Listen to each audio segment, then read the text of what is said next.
situation. That being said, he does have Pry on the bot side, so maybe they can look for some pressure there. Yeah, it'll take him a while to get all the way around. Saw the couple pings on the ward. Canyon knows his move's gone, obviously, so he's looking to invade now and see what he can see here on this Jarvan. Well, BDD has to watch out. Uh-oh, BDD. Really rough spot for him, as now he's gonna flash. The follow flash comes in, but the stun is there. Now they don't quite have the damage out of BDD. Here's Cuz getting a ton of damage. Stun with the Conqueror, and that is just first blood given over to BDD. It's so big for KT. I feel like Cuz just read Canyon so well, knew exactly the path he was going to take, avoided the ward, and then when Canyon ends up coming in, BD, it looked like he's in a bad spot, he flashes away, and Cuz is there for the counter, and now Cuz gets so much value from that. This is an early game where Canyon had a red buff. Oh man, that's such a good trade. This is an early game where Canyon had everything in his favor with the lane pressure, and now Cuz is in such an advantageous position.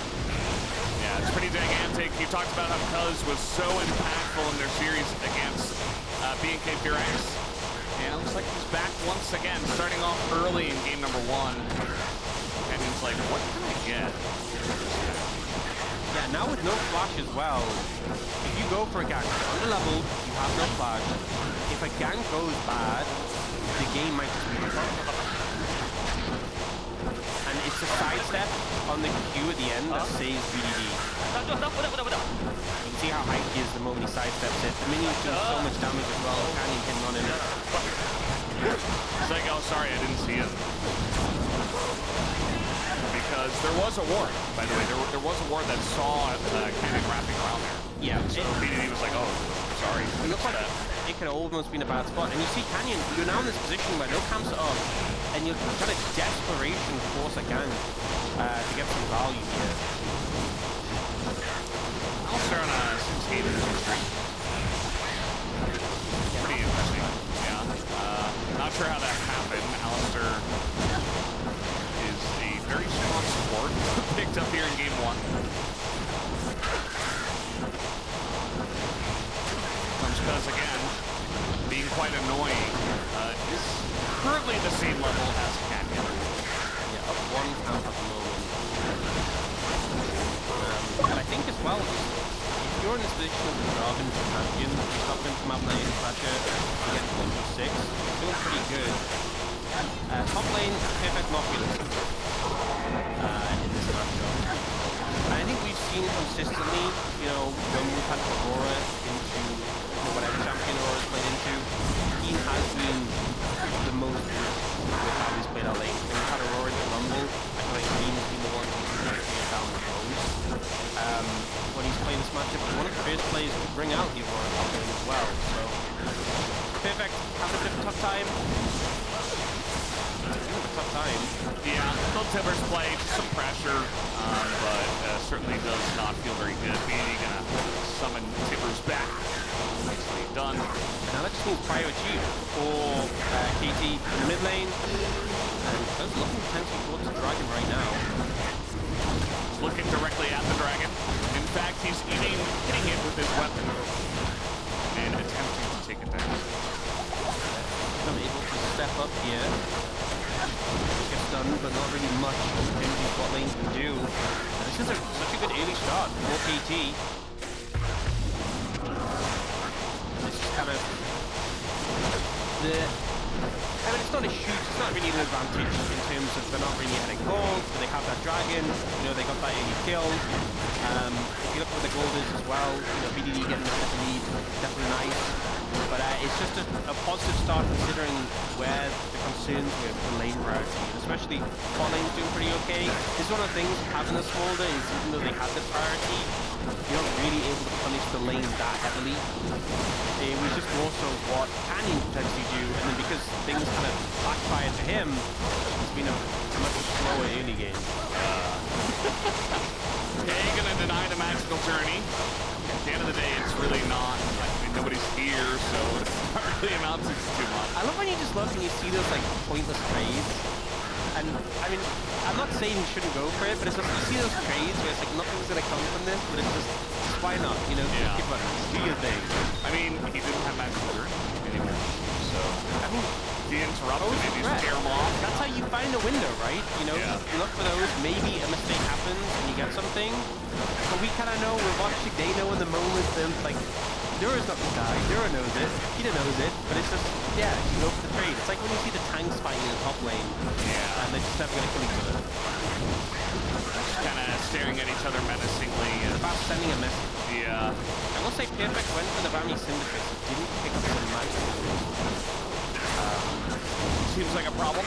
Yeah, it helps the wave clear, but I feel like he is just taking, every time he looks off, he's in the danger zone. He doesn't really have that much mana. Like, he's just desperately trying to trade it out. Cuz got one of these grubs and he's backing away. He's going to be happy with that. Yeah, top priority problem is not making it easy to play the side of the map. And Perfect, we talked about weathering the storm. The storm is hitting hard right now, so currently being in a pretty good position, despite the fact that 000 is 24 CS up, about 600 gold. Still, Perfect pretty even in XP though, so that's something at least. Yeah, I mean, he's catching all the waves, just not maybe CSing all of them perfectly. As both of our top laners are backing here, neither of them have TP, but it doesn't look like we're going to get any swaps in this game. At least not yet. It's a relatively quiet early game outside of that one play in mid, which theoretically should have gone the way of Genji, but did not. So Genji are taking a little back seat. They still have that smolder in their pocket as well. Yeah. The Essence Reaver, it looks like looks like he'll press the attack on the smolder. Huh. He wants to press the attack. He wants to attack pressingly, and you know, if he can get range and actually land a couple autos here off the Yunara after the engage of his team, might not be so bad. I, for one, I'm a very big fan of Bard and Orianna together. I feel like you can set up a lot of plays, even if it's not Yunara, even onto a front line, even if it's like Jarvan, Alistar, you can probably just like chunk them out so badly, even if you don't kill them in the mid to late game. That is very strong. So we're going to be looking out for that combo as this game comes along. Yeah, I guess the theory is probably for the lane. I feel like people would obviously going to stay in, and later on you get more. I feel like later on it's going to be so hard to press the attack. And I guess hitting the Siren's not that hard. Sorc is playing right next to you. He's taken, despite the Tibbers usage, getting the worst end off that trade. Oh, gonna throw down an ult. That's not an easy target to hit. Shield helping, and Buzz is looking. Yeah, flash comes in, there's the stun. Jovi very low, trying to trade back on a BDD, but there's nowhere for him to go. The heal is there! Oh, the flash! On the Cataclysm gets him out just barely. Meanwhile, we got Duro trying to kill BDD, but TP is coming in. And I think Duro is just dead in this one. Lands the stun, and it just doesn't matter. A second kill here for KT. Oh man, Chovy played that perfectly. Second perfect to survive. Unfortunately, Duro, not much you can do. Able to clean up the kill. BDD and Chovy both surviving. Minimal HP. All right, 1Q. Perhaps? Yeah, he gets away. Is Canyon in the Peter's gonna come over and headbutt him maybe. But he is not. So, a very hectic passive play. And I think Chovy literally did everything he had to do to stay alive there with a bit of help from Dirk.